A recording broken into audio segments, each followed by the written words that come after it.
Aquí comienza Con Buena Letra, el programa de la Sociedad Argentina de Escritores Filial Chaco.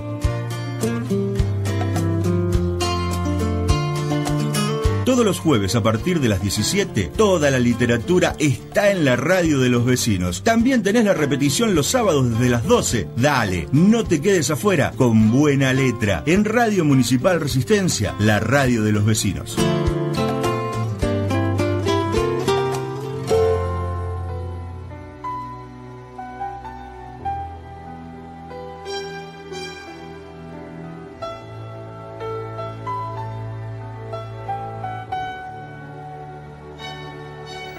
Hola, muy buenas tardes, ¿cómo están? Bienvenidos a un nuevo programa de Con Buena Letra, el programa de la Sociedad Argentina de Escritores. Hoy estamos conduciendo Electra Ques, mi compañera, y yo, Marina Nil, quien les saluda. Y bueno, hoy con un invitado de lujo, Luis Argañarás, es profesor en letras, dramaturgo, poeta, escritor, pero ¿qué te parece, Electra? Mejor si él mismo se define, ¿no? Bueno, buenas tardes a todos los que nos escuchan y un saludo a vos, Luis, y te invitamos a que te presentes. Bueno, muchas gracias, Electra, muchas gracias, Marina, y por supuesto buenas tardes a toda la audiencia.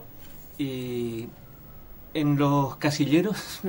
Cuando hay que llenar alguna solicitud o algo, bueno, en el casillero de profesión, ocupación, pongo docente. Ese es el título, bueno, como dijeron, es el título universitario, por así decirlo, ¿no? Bien. En la página, en mi cuenta de Facebook suelo poner profesión, la docencia, vocación, la magia, sí, y religión, la poesía. Bueno, esos casilleros que... Me acuerdo que en mi época, digamos, mejor dicho, ya tengo... Estoy más cerca de los 60 que de los 50. En mi época todavía, cuando era joven todavía, teníamos lo que se llamaba el servicio militar obligatorio. Claro. Sí. En los casilleros, bueno, había que poner todo eso, ¿no? Sí. Ocupación, religión, creencia religiosa, política, bueno, digamos que era algo bastante... Qué peligro si que... llegabas a no tener ninguna, ¿no? Claro. Qué cosa tan incómoda, Claro, cuando sí. no encajás en ninguno de los casilleros o estás a medias en uno y en otro. ¿Qué Creo haces? que raza también. Sí, algo así. Sí, era frecuente no solo en Qué ese horror. ámbito, sino en distintos ámbitos. Cada vez que alguno hacía un trámite, bueno, Sí. poner toda esa información, ¿no? Bueno, pero de todas maneras hay una dosis de cierto en eso del, como dijeron ustedes, también me considero escritor, y al decir escritor, me refiero a la dramaturgia, a la poesía, a la narrativa y al ensayo, en el que también he incursionado. Bien. Sí, creo que en síntesis por ahí es decir, la costumbre es clasificar en géneros para facilitar el estudio, la investigación, pero creo que todos los escritores nos sentimos escritores, autores, y después, bueno, la forma en que se manifiesta esa fuerza, esa energía, esa pasión que nos mueve a escribir, se traducirá en el verso a través de la poesía, o en el diálogo, en los diálogos, o en los textos teatrales, o en la narrativa, ¿no? ¿Y qué beneficios te brindó esto de dar rienda a poder escribir, además de tener las herramientas técnicas por tu profesión, pero qué beneficios en el estado anímico, en el humor? Sí, en el estado anímico, yo creo que, aunque esto suene muy presuntuoso a lo mejor, es una felicidad momentánea, aunque sea al menos momentánea, pero cierta. En el momento creativo, cuando culminás una obra. Sí, sobre todo al culminarla, al considerar, bueno, esto es lo que quería decir. Mirá vos. Creo que todos los escritores tenemos ideas, y nuestra tarea, nuestro esfuerzo, nuestro sudor, porque también creo que es un trabajo arduo, es encontrar la forma, las palabras para expresar esa idea. Y con el tiempo creo que nos vamos dando cuenta de decir, bueno, esto es lo que quería decir. Bien. Y esta es la forma que quería decirlo. Qué bien, ¿no? Pues, ¿Hay algún género con el que te sientas más cómodo?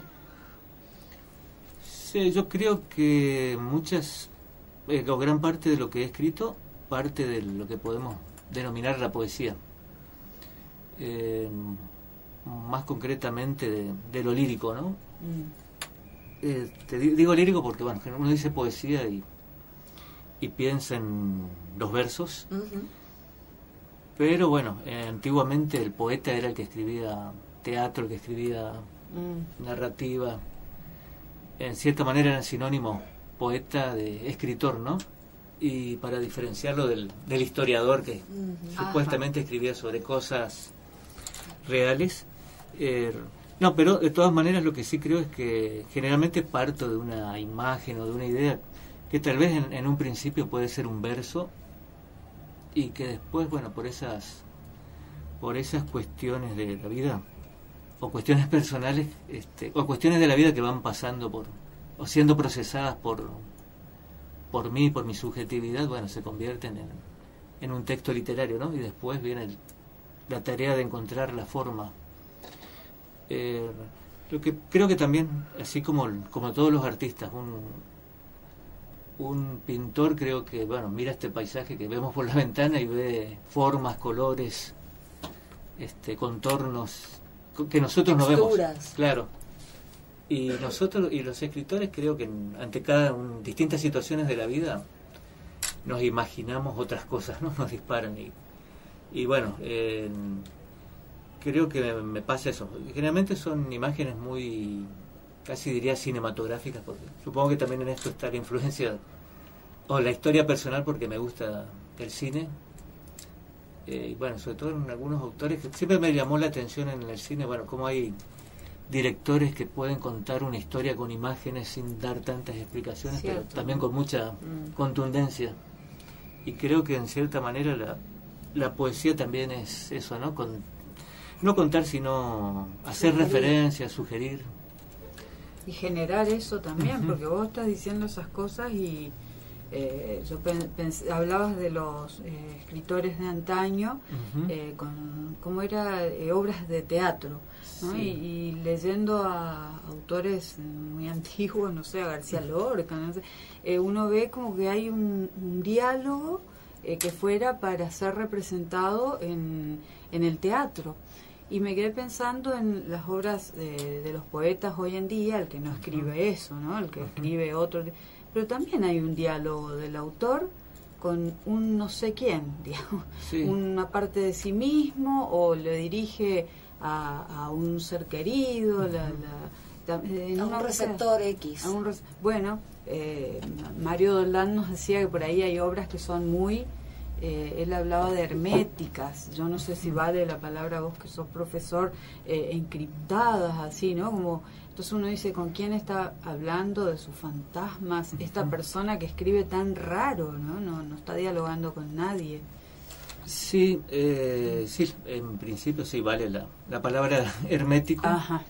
Para cierta, bueno, no solo para la poesía, sino para distintos géneros artísticos. Sí, que por ahí requieren un compromiso mayor desde el punto de vista del lector. Sí, también es cierto, ¿no? Como en todas las cosas, creo que se puede caer en el exceso de escribir solamente para un grupo que pueda entender, digamos, ¿no? Gente muy involucrada en la literatura, pero claro, es, a ver... Como sucedía antes, ¿no? Sí. Una pequeña élite de gente formada, que gente tiene la posibilidad de entender ese lenguaje específico. Sí.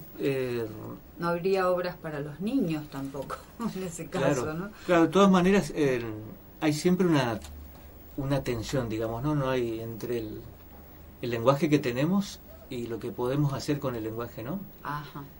Creo que los escritores siempre estamos ante la duda de cómo decir algo que sea propio y que al mismo tiempo sea entendible, ¿no? Porque cuando decimos propio es algo muy personal. Es eso. Porque si no estaríamos haciendo otra cosa. Lo mismo con otras palabras, ¿no? Porque todos los temas ya se han agotado, todo el mundo los ha hablado, entonces ¿cómo hablar de lo mismo pero de otra manera? Sí, por eso, bueno, hoy por hoy creo que mejor dicho, a lo largo de los, no solo hoy por hoy, sino a lo largo de la historia de la literatura, siempre creo que fue la metáfora la principal figura, ¿no? Es decir, decimos una cosa, pero en realidad queremos significar otra. Ajá, sí, sí. En todos los géneros, ¿no? No solo en la literatura, a lo mejor, no solo en la poesía, sino en la narrativa o en el teatro. Y ahí cada uno se distingue del otro, porque es muy subjetiva. Claro, sí, sí. Aparte, bueno, hay metáforas que con el tiempo y con el uso se van desgastando, por así decirlo, pierden su originalidad, pero como decir, bueno, el astro rey, ya sabemos que nos referimos al sol, ¿no? Pero claro, después están las metáforas que crea cada autor, que bueno, después uno lo recuerda por eso, porque le dio una, por así decirlo, una vida nueva, una significación nueva a un objeto, ¿no? Recuerdo, por ejemplo, esto, ¿no? Corazón malherido por 5 espadas, pensando en García Lorca, ¿no? En un poema que se llama La guitarra. Ah, mirá. Corazón malherido por 5 espadas, ¿no? Las uno cuerdas. piensa en, claro, uno piensa en las cuerdas, ¿qué serán los dedos? ¿Serán las cuerdas? Pero bueno, la cuestión es que la metáfora es como una puerta que se abre y que cada uno puede encontrar lo que quiera, ¿no? O lo que su imaginación, su comprensión lectora le puede permitir. Sí, por eso digo, creo que hay un desafío que es, bueno, por un lado, cuando empezamos a escribir, el temor de que no se entiendan, también el temor por otro lado, el temor de ser reiterativos, ¿no? De usar lugares comunes o frases hechas. Y por otro lado, que el principal temor creo que es el de saber si lo que hacemos está bien. Recuerdo que al empezar a escribir, bueno, una inquietud era esa, ¿no? Bueno, pero ¿será que está bien porque esto no tiene ritmo, no tiene métrica en el caso de la poesía? ¿Será que está bien escribir esto que empiece por el principio? Bueno, sí, la verdad es que leyendo uno se da cuenta de que sí, si bien hay reglas generales, cuando uno conoce las reglas generales después las puede romper, dicen todos como en todas las artes, ¿no? Seguramente Picasso sabía hacer muy bien el cuerpo humano, pero después para hacer Guernica, bueno, se conocía también el cuerpo, que lo pudo fragmentar en distintas figuras, ¿no? Y hacer esta obra que, bueno, a todos nos asombra, que es el Guernica. Y con la literatura en general creo que pasa eso, ¿no? Sabemos lo que digamos desde el punto de vista de la normativa, de la gramática. Conocemos las reglas, bueno, y a partir de ahí tenemos que ver cómo hacemos para manejarnos con esas palabras y ese lenguaje que tenemos, ¿no? Siempre desafiando los límites. A veces decimos, bueno, los autores utilizan distintos recursos para significar esto que quieren, o resignificar. Por ejemplo, me estoy acordando, bueno, de Ernesto Cardenal, que incluía palabras extranjeras en sus poemas, pero generalmente eran palabras, nombres propios, ¿no? Shell, Fiat, General Motors, pero para señalar la colonización del lenguaje, ¿no? Y la colonización intelectual o mental. Recuerdo, por ejemplo, en algunas novelas en donde hay espacios en blanco o una historia que no se cuenta linealmente, sino que se va fragmentando, y bueno, también es una forma de hacer alusión a que la misma historia puede ser vista de distinta manera según el observador, y en el caso de la literatura, el narrador, ¿no? Algo que hoy nos parece elemental, pero cuando empecé a escribir, bueno, como lector estaba acostumbrado a leer, digamos, novelas relatadas en tercera persona, una historia lineal, así que bueno, era una dificultad. La dificultad, no, al menos en ese momento, no era tan evidente, ¿no? Después me encontré con autores como Cortázar, que tienen varios narradores, o una historia, o historias fragmentadas donde se mezclan distintos tiempos, y bueno, fue un desafío. Y creo que los escritores también nos vamos planteando desafíos, ¿no? Esto de ver qué hacemos con el lenguaje. Y hay un proceso, ¿no? Sí. Por ahí sí. un uso exagerado de los adjetivos, de los calificativos cuando uno recién empieza.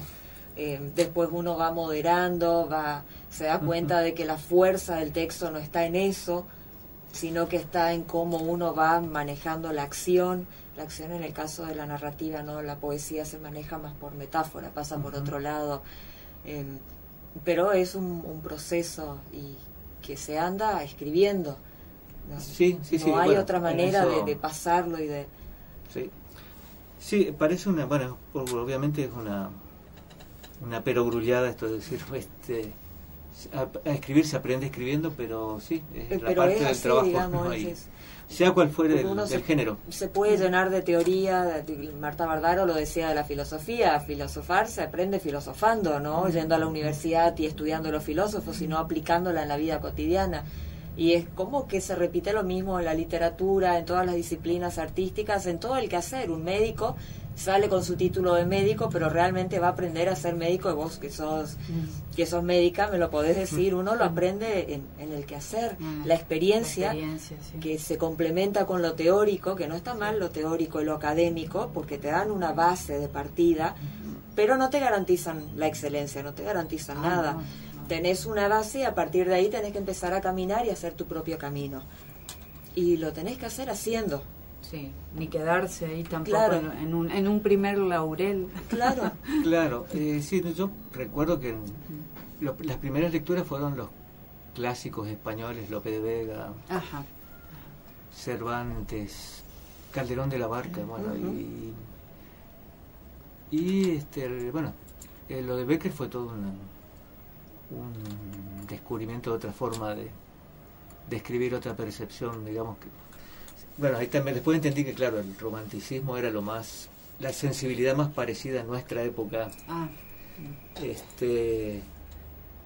Y después otros autores que en realidad, como eran autores ya consagrados, mejor dicho, ya estaban establecidos, canonizados, clásicos.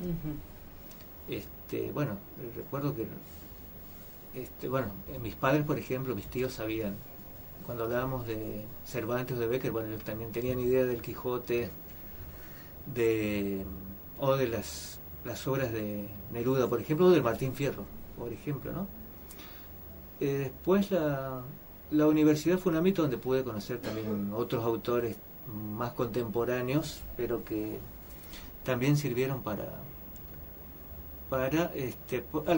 no para dejar de lado a los clásicos, sino para revalorizarlos, ¿no? Es decir, volver a mirarlos, pero con otra mirada. Desde otro punto de vista. Sí.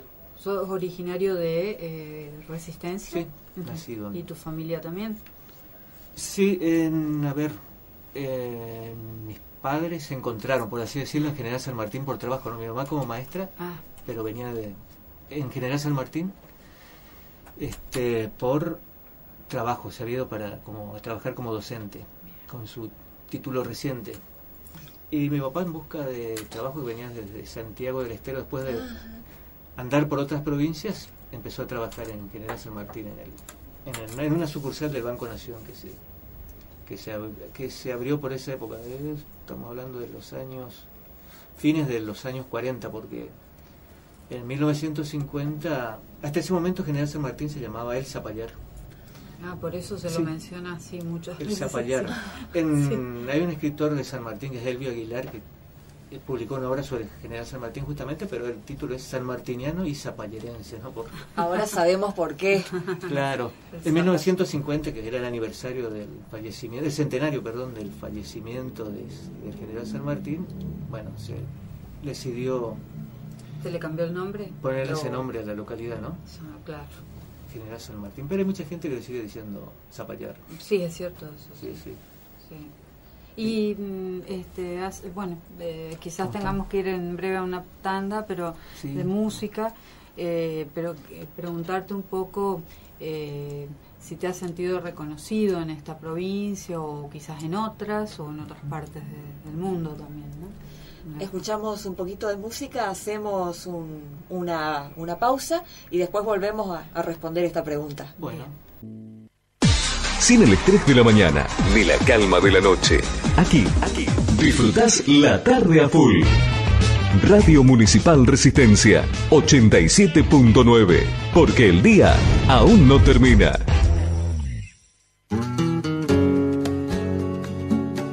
Seguimos compartiendo con buena letra en Radio Municipal Resistencia. Y ahora sí, continuamos con Luis Argañarás.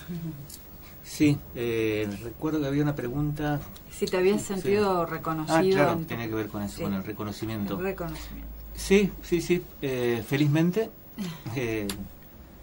creo que desde el primer libro, bueno, siempre tuve, digamos, algo que valoramos los escritores, que es público en las presentaciones. Y eso es muy importante. Uno lo da por asentado, pero no es así, cuesta conseguirlo, ¿no? Sí, de todas maneras hubo trabajo previo, como quien dice, ¿no? De difusión y eso. Claro, aparte recuerdo que antes de haber publicado el primer libro ya había podido participar en alguna antología, en un par de antologías. Había logrado algún premio, un par también de premios y bueno, en realidad es mucha la gente a la que debería agradecer, aparte obviamente de sentirme reconocido. Sí, la respuesta es afirmativa, ¿no? Sí, también, bueno, eso me lleva a los agradecimientos. Creo que hubo gente que escribió alguna reseña, si mal no recuerdo, mejor dicho, alguien que en la época del diario El Territorio, el profesor Luis Viñoli, que escribió una columna de ortografía, creo que era reglas ortográficas, y era un columnista del diario, publicó algún poema. Después también ya en el Diario Norte, en los años 80, el profesor Acetti también publicó un poema con un comentario y una reseña, y también en los fines de los años 90, el escritor Rolando Canepa, y periodista, sí. Bueno, que recientemente falleció, ¿no? Pero bueno, también, digamos, bueno, ahí hubo un reconocimiento escrito, digamos, por parte sobre todo el de Rolando Canepa. Estimo que fue un reconocimiento muy importante que vino a la par de otros premios, como el premio de la SAD en el año 99, el certamen de poesía, y un poco más tarde el premio Alfredo Beiravec, que fueron un poco anteriores a la publicación del primer libro, ¿no? Sí, y bueno, en el caso de la SAD, ese era un premio que incluía también una retribución monetaria, así que bueno, en cierta manera sirvió para la publicación. Bien. Así que sí, digamos, bueno, eso también, digamos, fue en esa época en que empezaron a realizarse los concursos Beiravec, que también era un aporte bastante importante para que los escritores puedan darse a conocer y, bueno, en el caso de obtener un premio o una mención, poder ver su obra publicada en el formato del libro, ¿no? Que es el sueño de todos los escritores. Sí, digamos, creo que más allá de que hay otras alternativas, como hacer plaquetas, hacer libros virtuales. Ajá. Eso te quería preguntar justamente, sí. ¿Cómo veías en la actualidad la posibilidad que se abrió a través de la difusión, de la publicación, la edición online o digital, como dijiste recién? Sí, yo creo que en el caso de la poesía o de la narrativa breve o cualquier texto literario breve, las redes virtuales, las publicaciones virtuales nos favorecen para la difusión. Creo que ya no hay duda. No creo que puedan reemplazar el libro. No sé si es un problema. En algún momento se decía que los formatos, o que el libro de papel estaba como en peligro de extinción, y creo que no. Creo que las ferias del libro que hay a lo largo del país y a lo largo del planeta, podemos decir, demuestren que Da igual muestra que no. creo que hay o puede darse una convivencia Eso es lo que yo quería decir. entre uno y otro formato. No por distinto público. necesariamente, Sí. no necesariamente tiene uno que aniquilar al otro, pueden complementarse perfectamente. La ventaja que tiene lo digital es que justamente al ser digital se mueve mucho más rápido, se mueve a menor costo. Vos imaginate que quieras comprar un libro de un autor español que cuesta conseguir en Argentina y se lo tenés que comprar directamente a él. Te sale más caro el envío que el libro.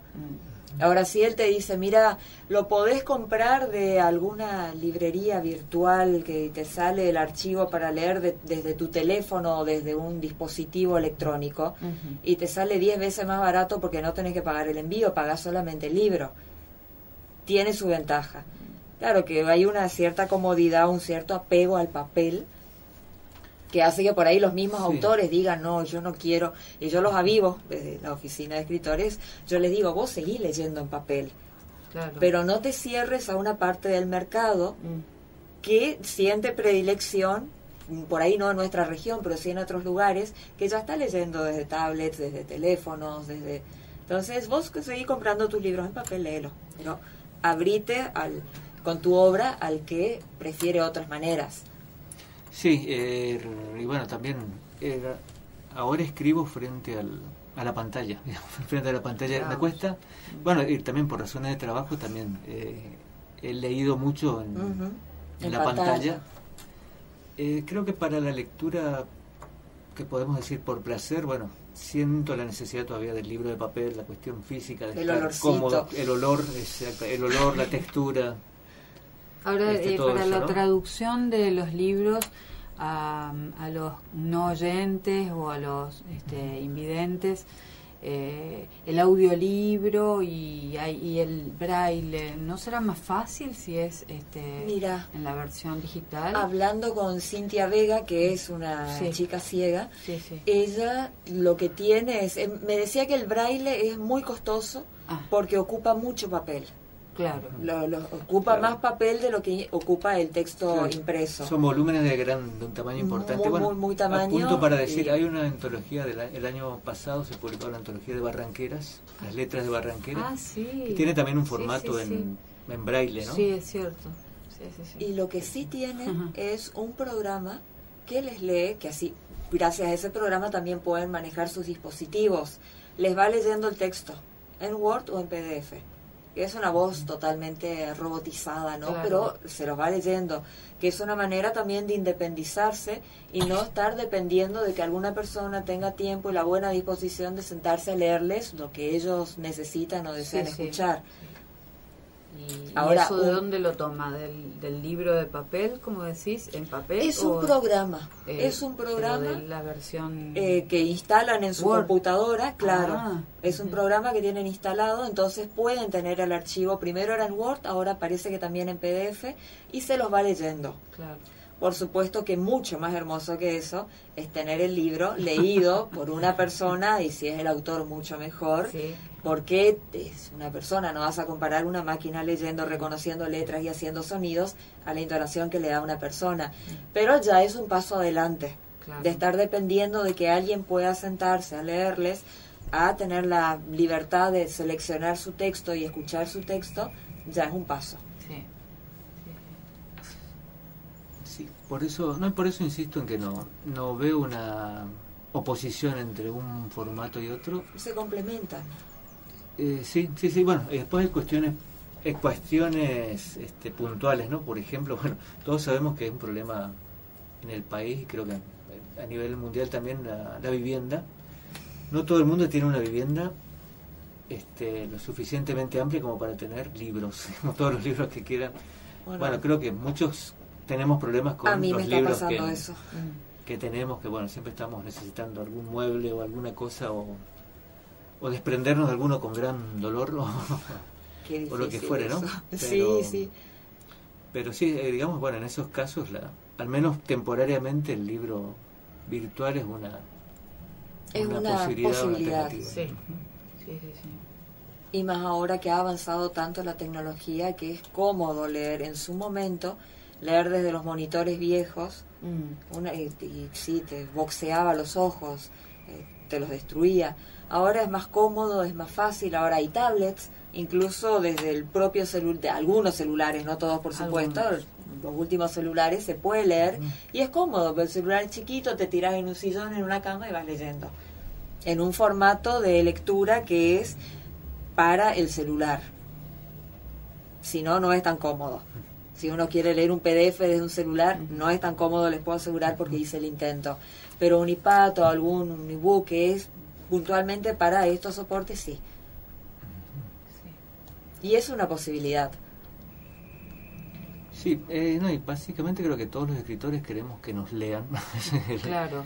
Ese es el reconocimiento, volviendo a la pregunta inicial. Claro, ¿no? Eso, ¿qué es el reconocimiento después de todo, no? Sí, creo que es muy difícil hacer dinero en la Argentina, al menos. Es muy difícil, digamos, tener un reconocimiento monetario, por ejemplo, de ese tipo, ¿no? Pero, o entre comillas, lo de ser famoso, que también es algo muy... Claro. Muy... ¿Vos concurriste a algún encuentro de escritores de los países de América, de otros países? No, estuve sí en encuentros dentro del país, en donde asistieron escritores de otros países, ¿no? Ah, mira. Sí, no, es una experiencia muy buena porque, bueno, también te enterás de cómo es Es bueno saber las diferencias y las coincidencias en nuestras vivencias de escritores en otras provincias o en otros Son muy lindos los países. Encuentros. Sí, siempre me ha llevado algo distinto, ¿no? Y no hay necesidad de ir tan lejos, porque uno dice un encuentro de escritores internacional y se imagina, no sé, Mendoza, Córdoba, Buenos Aires. No. En Bella Vista, Corrientes, en el mes de septiembre, solía hacerse, no sé si lo continúan, pero solía hacerse una feria del libro a donde venían escritores de otros lugares, de toda Argentina y algunos países limítrofes. En Sáenz Peña, también entre julio y agosto, solía hacerse un encuentro de escritores al que también venía gente de otros lugares. Sí. En Goya también, Corrientes. También. Entonces no es algo tan imposible, tan lejano, tan inaccesible que uno diga, no, pero para eso tengo que tener mucha plata, me tengo que viajar muy lejos, me tengo que ir a... No necesariamente. Probablemente no estemos tan informados, ¿no? Ese es el problema. Ahí es donde vale lo que Marina siempre plantea de la circulación de la información, porque así como nos vas informando las cosas que te llegan de acá, deberían llegar cosas de Misiones, de Formosa, de todas partes. Claro, sí, me parece bueno en esta idea de bueno, lo que escuchaba recién de hacer circular información entre escritores de Corrientes. Bueno, creo que la literatura cada vez es más regional que provinciana, más allá de los límites. Sí, nos está quedando poquito tiempo, unos minutos para terminar el programa de hoy, que recordamos a la audiencia que lo repiten el sábado de 12 a 13. Ajá. Y bueno, primero queremos agradecerte. El agradecido soy yo. Costó un poco esperarte porque sabemos que estuviste muy ocupado el mes pasado y entonces lo fuimos postergando. Decíamos gratamente, te esperamos a hoy y como vamos rotando, un jueves está Noelia Barchuk y Carlos Báez Ortigosa y otro jueves está Marina Anil y estoy yo. Nos tocaste a nosotros. Justo a nosotras.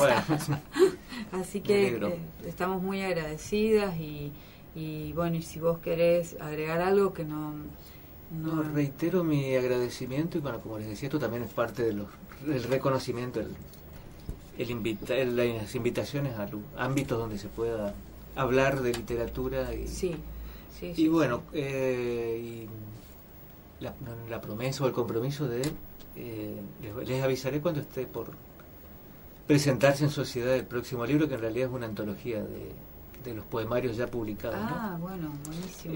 Pero cuando tenga una fecha concreta, seguramente es antes de noviembre, pero cuando tenga una fecha concreta, por supuesto que y la haremos extensiva a los socios y amigos de la SADE. Sí, por supuesto.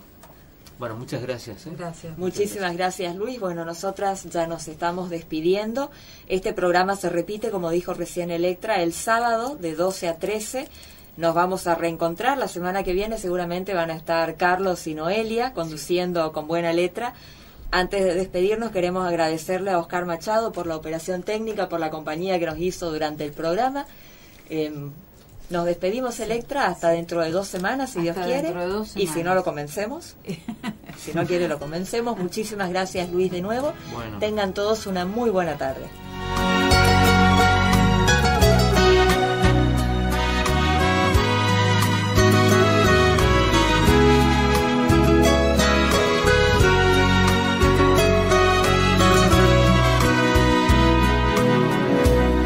Que te quiero demasiado, que me entrego sin medida, que ya todo te lo di, que yo vivo para ti, que eres dueña de mi vida, que me estoy haciendo daño, que el amor así es enfermo, y que por quererte así y estar pendiente de ti, por las noches ya no duermo, que me van a hablar de amor, si yo sé cuánto la amo, desde el día en que la vi, en su cuerpo me perdí, de ella vivo enamorado. Que me van a hablar de amor, si yo nunca la he olvidado. No me importa si sufrí, si mi vida la perdí, quiero estar siempre a su lado.